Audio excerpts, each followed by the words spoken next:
You have works exhibited in the Museum of Modern Art in New York and the Pompidou in Paris. Are you first and foremost an artist? That's how I think of myself. And I remember we met in Melbourne while you were enjoying the sunshine making a scrapbook. How did that come about, and has that had an impact on the way that you've developed your career? Yeah, so when I was a teenager in New York, I remember visiting a photo show by a photographer artist named Peter Beard, who moved to Africa in the 60s after graduating from Yale, and he lived this really extreme existence there. And he made these amazing sketchbooks documenting his life there, a lot of which were written in his own blood, and just every inch of the page covered with photographs and drawings. One of the photo series he did, he was being charged by a lion, and instead of running away, he stood his ground and took photographs of the lion as it was approaching him and jumping on top of him. And then when the lion was on him, he pulled out a gun and shot the lion in the head. And that was that's an example of what he was like as a person. And anyway, I saw this show of his when I was a teenager and saw his sketchbooks and was really inspired to start making similar sketchbooks, maybe not quite as intense, but so for many years I kept these books that were filled with like watercolor paintings, dead insects, dead plants, ticket stubs, writings, and when I was living in Australia back in 2001, that was kind of right in the middle of that phase of my life, and I really view those sketchbooks as a way of learning how to see, learning how to notice things, learning how to be a student of my own life experience, and they were really foundational in that sense. I stopped keeping them really abruptly in 2003. I got robbed at gunpoint when I was traveling in South America, and by 5 people with a gun on my head, and among the things they stole was a sketchbook with about 9 months of work, and I took that as a sign to stop painting and start using computer code, and that's when my work started transitioning to the internet and being much more about computer programming and data. It's not exactly a match made in heaven, an artist transitioning to data and the internet. How did you make that transition? Did you have skills or pre-existing interest? Because it doesn't seem to be a natural progression for an artist. Yeah, well, I did. Yeah, I was studying computer science at Princeton University, and hadn't really found a way to use those skills to make art. But I decided after that robbery to really commit to trying to figure out a way to use computer science as an art-making tool, and really now I just see it as another tool in the toolbox. I don't think of myself as only an artist who uses computer code or only an artist who uses photography. You know, I try to use whatever feels appropriate given the situation. So some of the works I've done have been very light on computer science, others have been very heavy, but it's always a tool that's present for me, and it's also a way of perceiving reality that's present for me, which is kind of like seeing the way systems form together and seeing how rules that are surrendered to can produce really interesting outcomes over time. Those are all kind of computer science sensibilities. So you've been deep in understanding the way that computer code works and influences our lives. How would you describe the power that technology has had over people, humanity, both for good and not so good? Well, first of all, I really see technology as a very broad term. I think of yoga as a technology. I think of a hammer as a technology, a bicycle as a technology. Really, technologies are just things that amplify existing human capabilities and exaggerate those so that they can be stronger, more pronounced, more useful. And so digital technology is in particular are really no different than a hammer. It's just that they amplify different capacities, maybe more about amplifying the capacities of the mind, the connective capacities, the synthesizing capacities. So I think digital technologies in particular have had this transformational effect on our minds, and I think we all really think of something like Google as an extension of our minds now. We don't need to know information as long as we know how to find it. So it's had this kind of wonderful effect on our capacity for accessing information and communicating with other humans. And at the same time, it's also had a very kind of distracting, anxiety-inducing, addictive effect on us. And a lot of the apps and tools that have been created by companies and which are offered for free and which we all use and love have been specifically designed to be very addictive because human attention is a very valuable resource now, and it can be harvested the same way you could harvest timber or oil, and then it can be sold. As with other natural resources, typically a small elite realizes the value of a resource before everyone else does, and in that realization, there's a time opportunity where it can be pillaged and monopolized, and lots of money and big fortunes can be created out of it. And this has very much happened with human attention through Silicon Valley. And I see a lot of parallels between Silicon Valley and human attention with like the robber barons of the early 1900s and other natural resources like oil and timber and rubber and sugar and things like that. Did you ever have I imagine you would have had many opportunities to create codes, apps, programs that would have captured this attention. Mm-hmm. Did you ever have that desire to do just that, to capture attention in order to do something more?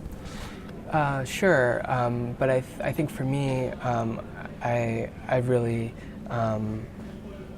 wanted to capture people's attention to deliver beautiful experiences or nourishing experiences, as opposed to like making really addictive games or things that make people feel insecure but are also kind of compelling at the same time.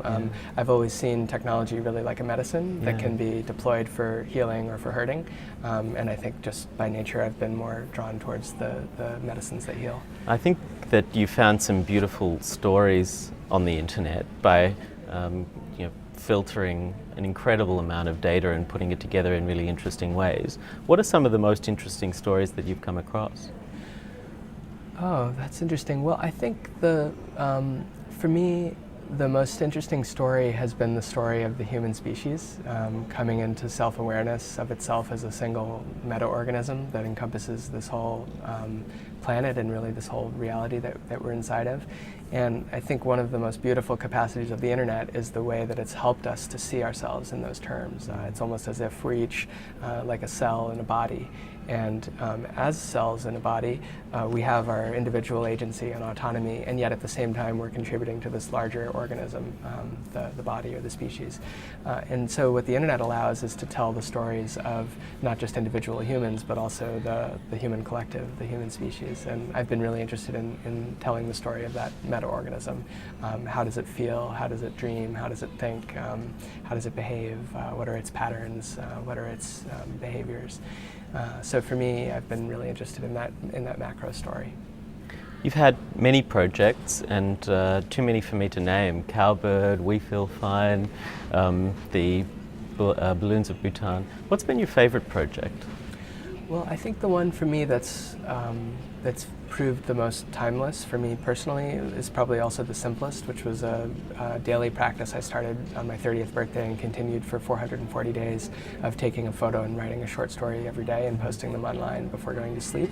I just called it Today. It was very simple. It didn't even really require technology at all, except that it would get sent out to people that were subscribers each night. But I found that was a tremendous instrument of personal growth and awareness building, and I noticed that the life that I was living seemed to kind of come alive with meaning and significance over the course of that year and a half, because I think there's this weird kind of interchange that happens, which has to do with being open to perceiving meaning and magic around you in your own life, and then through that openness, actually having the experience of encountering meaning and magic. It's almost like you find what you look for. And I think it's interesting because we're living in this age of data and science and rationality and skepticism and atheism right now. But what's interesting is that if you choose to see the world in those terms, that will be borne out by experience. You will be confirmed. in those ways. But I think it's up to each of us to decide, how do we want to perceive our lives? Like, do we want a world that feels stripped of wonder and stripped of magic, or do we want a world that feels rich and surprising and full of meaning and significance? And through that daily photo practice, I was really exploring those questions. Like, is meaning a real thing? Is it just the mind projecting patterns onto chaos? Or is there some weird interplay between the world and an individual consciousness, where the world seems to speak back to you if you're open to it, and all of a sudden the things come to life, and animals are providing directional signs for you, and little snippets of conversation you overhear as you pass someone in the street seem to talk to what was in your mind just a moment before. And you have this weird experience at times of wondering whether you're losing your mind or actually finally finding it. And you start to realize that the barrier between sanity and insanity is a really tenuous boundary. Indeed. And it's really up to you to decide, like, which reality do you want to inhabit? And we each have this question, this decision to make. So for me, that project was the most meaningful, literally meaningful, and also as I look back on it, and also the simplest, and one that anyone can do. Great. We're here this weekend talking about health, global health, particularly the health of the world's poorest and most vulnerable, the people who haven't shared the benefits of globalization. How might we use technology in order to widen the tent and kind of reach out to communities that may well have been untouched by some of the other progress that's been taking place in the world? Well, I think it's something like the internet, I think, is just a wonderful thing for humanity, just in its openness, its democracy, its freedom, its endlessness. It has these wonderful capacities, and yet at the same time, I think there are also things that Westerners can learn from people who might not have so much materially, but might have very much relationally. And in the West, there's huge epidemics of depression and loneliness and anxiety and drug addiction and prescription meds for all sorts of different ailments. And I think a lot of these are actually social problems that come from life that's very isolated, it's very individualistic, it's really like this Darwinian survival of the fittest, scarcity-based view of reality, fear-based view of reality, and that's very sick and very broken. And so I think it would be overly simplistic to say that we have it all figured out in the West and we just need to share our bounty with the poor. I think it's a much more of a two-way situation where there are many things we can learn and too. that can be enabled by the internet. That can be, but also that the types of technological innovations that we would export may end up inducing some of the same social ailments that we're struggling with in the West, things like isolation and loneliness and all of this. So these technologies don't just enter a place and leave it unchanged except for adding some new utility. They actually transform the whole space that they enter into. And so the nature of that transformation will always involve good things and bad things, just add the complexity. You raise an interesting point about connection, and on one hand, the rise of the internet and social media has really individualized the world and taken away from human connection in the physical space, but has greatly augmented it in the virtual space. Yeah. Do you see those interactions as being different, and do you think we've lost something by moving virtual? Yeah, totally. Well, I mean, the virtual experience is really a two-sense experience, really a one-sense experience. It's really a visual experience. There's a little bit of audio if you're watching videos or listening to sound, but it's basically a visual experience. It leaves out touch, it leaves out taste, it leaves out smell, and it leaves out a kind of intuitive sixth sense, like a sense of what to do in a given moment. You can enter this kind of opium haze, I think, when you're staring at screens. So yeah, it's a very diminished view of what life is. And to say that a human relationship can be recreated fully through a digital connection, I think is of course a mistake. Not even emoticons. Not even emoticons. Yeah. You spent time in Bhutan, which is known the world over as being a happy place. Were there any secrets of happiness that you discovered there? Well, Bhutan is a very Buddhist country, and in a way, gross national happiness, which is their kind of chief cultural export to the rest of the world, is really just a rebranding of Buddhist philosophy, which has to do with a broader sense of well-being than just measurable gross domestic product. So I think Buddhist countries tend to be happier places in general because there's an understanding that the inner state is actually creating the experience of reality, that there is some kind of external world that we're moving through and experiencing, but it's actually our reaction to that world which determines our experience as one of happiness or one of sadness. And so when the responsibility for that is taken within rather than put on external causes, there's a real possibility of ownership over one's happiness. And it's like a simple kind of paradox to realize, but actually we each get to decide if we're happy from moment to moment. And yeah, of course, like the external world can make that easier or more difficult, but ultimately it's up to us how we react to things. You're on stage in about an hour and a half. Do you want to give us a little prelude about what we might hear from you today? Well, today I'm planning to talk about the ways in which technologies can expand existing capacities that are present within us. And I'm going to talk about how I've explored over the years through different projects different capacities of myself and my ability to understand the human species through the data it's producing, and also through personal experiments that I've been doing alone.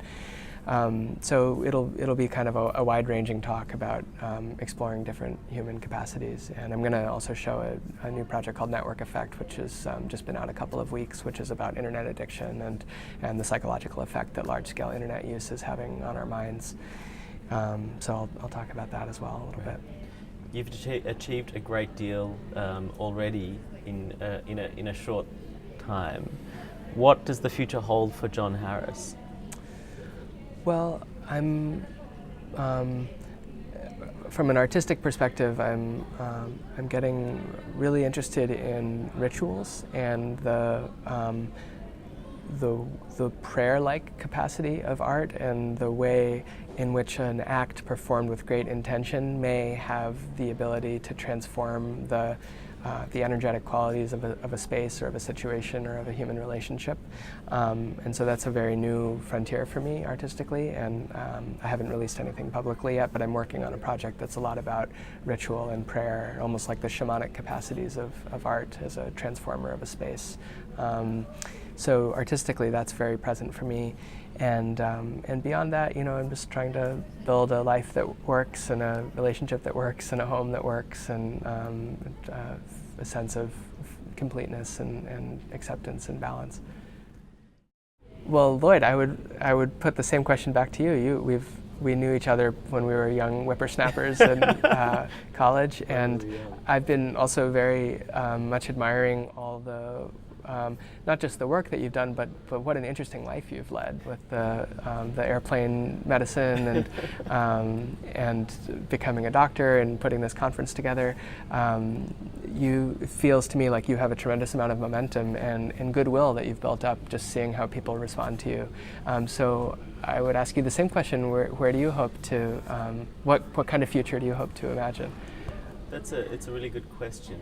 I think I've always had as my primary goal to be really in control of my own life, and to be discovering the things that I'm most interested and passionate about, and then to be able to actually follow up on those passions and actually do the things that I think are going to be creating the most value in the world. And actually that meant that I had to really think hard about the way that I trained and the kind of opportunities that I took after training as a physician. And in the last few years I've been doing outreach in the remote outback of Australia and in the Pacific Islands for the Australian Aid Program.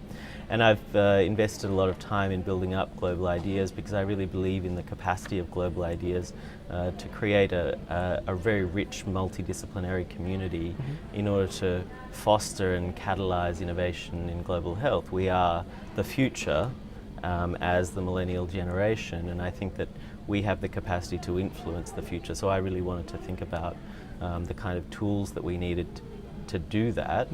And I wanted to make sure that our community was connected and inspired and empowered to create the kind of future that we wanted to see. So I think for me it was about making sure that I was on a journey that I felt comfortable with, that I could really exercise my own passions. I think that that's really the key. I traveled a lot as a younger person, really experiencing the experience of travel really opened my eyes about the kind of gaps that exist in the world, the kind of gaps in opportunity, the gaps in health outcomes, the gaps in between gender, between geography, between religion. And I it stirred in me a sense of injustice, that there was something missing here, that there was that there was something fundamentally unfair about being born into a place that meant you probably had a wretched and miserable existence and died from a preventable disease. That seemed unjust. And so I asked myself, how could I influence this? And I didn't want to be just starting another NGO to be able to solve just a single problem in a single geographical location. So I wanted to step back and think about the systems and developing capacity and the networks that required. And so we started with building our community, a community of innovators that really could bridge the gap between ideas and action. So thinking about translating what we know to what we do. And I hope that that's what we're doing at Global Ideas. It's early in our own journey, but it certainly is building momentum. We took a really general theme this year, Global Health Reimagined, and that allowed us to go really upstream and to think about the drivers and the determinants of health. And last night I talked about global health in the age of globalization, and we talked about a lot of mega trends. The global population is growing rapidly. We're on track to have a world of 9.5 billion people by 2050. The global population is becoming increasingly mobile. Population dynamics means that because more babies are being born and living longer, the population is growing, but that actually has changed the burden of disease. And increasing global prosperity has actually reduced the burden of infectious disease, HIV, TB, malaria. But now we have to deal with a different set of challenges, non-communicable disease, things like diabetes, heart disease, stroke, cancer. And by and large, less developed countries are really unprepared for this. They're going through a transition. They're affected by the overhang of maternal child mortality, undernutrition, infectious disease, but they're also being burdened with the burden of non-communicable disease.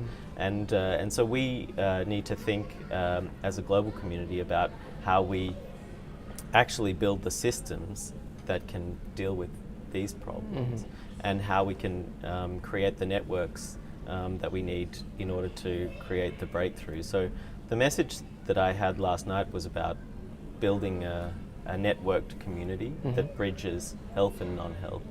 And that when we think about the gains accrued by globalization, how we redistribute the benefits and harms, because predominantly in the story of globalization has been one of great success: increased living standards, rising global prosperity, rising life expectancy on average. But it's also, on the other side of the coin, a story of gaps.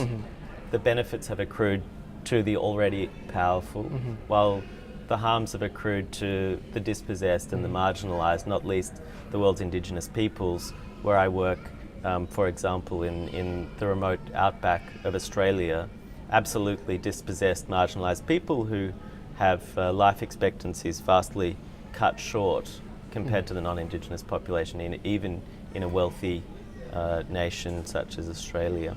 So this weekend I hope that we can rethink some of these systems in order to imagine how we might level the playing field. And we've actually created 5 personas, the kind of ranges of responses that you might take to tackling global health challenges. We've talked about Policy Poe, who wants to create the kind of frameworks, the rules of the game in order to make sure that we can create the conditions for health for all. Insha, the innovator. I mean, I think of yourself as an innovator, constantly on the leading edge of creating something new. And we need innovators to be actually doing science, research, discovery, but also translating that discovery to mass populations, to actually deliver it, to deliver these new innovations in order to create the change that we want to see. Enterprising Erin is actually taking these innovations to market, and Carlos the campaigner is building the space for change by creating changing community opinion, changing high-level political action through building mass social movements. So I'm really excited. Don't forget about Grassroots Greg. Oh, Grassroots Greg. Grassroots Greg, exactly. Grassroots Greg has been for a long time living in the communities that are dispossessed, that are marginalised, that are vulnerable, building those really sound relationships and in partnership delivering the kind of knowledge goods, the skills, the finance that can actually do community development, and really seeing local action as a driver of global change.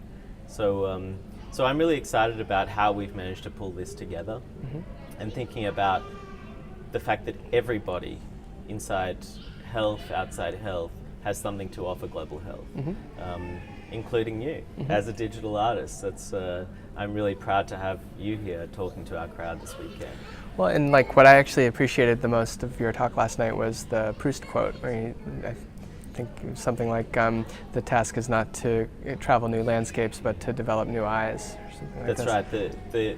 The real voyage of discovery comes not in seeking new landscapes, but in having new eyes. Right, and I think that's such a wise message, and that's also a message that can be lost in this kind of solutionism, utopian look to technology, look to data, look to the widget.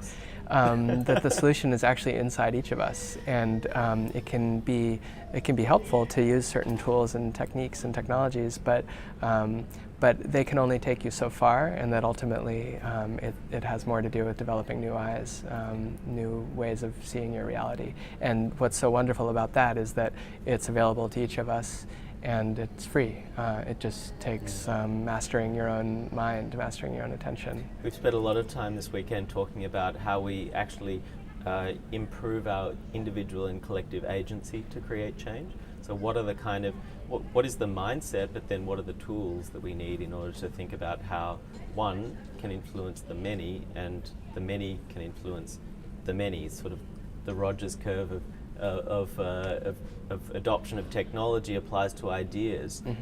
This is, it starts with an idea, it starts with an innovator, and how do we make these ideas spread? So we're talking a lot about how can one person create a movement for change. A lot of people are very perhaps skeptical of their capacity to influence, and I say to them that we have to make a start. We have to work together, and that when we build the networks, and when we have the skills, and when we find the right opportunities, it's incredible the kind of change that you can see in a very short amount of time. There's been so many success stories that we can learn from. So I hope that we can really share some of those success stories this weekend and build on them in the future. Cool. Thanks for having me here. Thanks for coming.